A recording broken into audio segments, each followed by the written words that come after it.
एकटा सोहर गीत सुनू। किनका के आंगना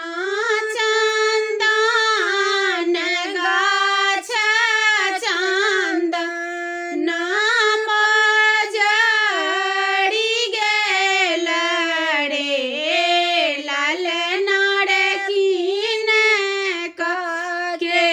धानी गढ़ा बसाओ सबा मोना रखी तारे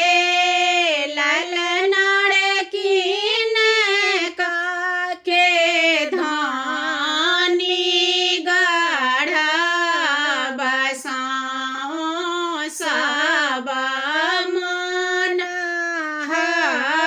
रखी तारे बाबा के आंगना चंदन गाछ चंदन मजरी गेल रे ललना रे भैया के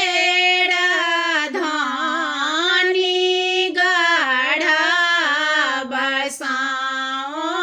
सब मोना रखी तारे किनका के भेलानी धारा मसाओ किनका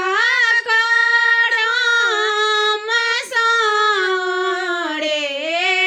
ललना रे किनका चढ़ाना चौपाढ़ी होड़ीला बड़ा सुंदर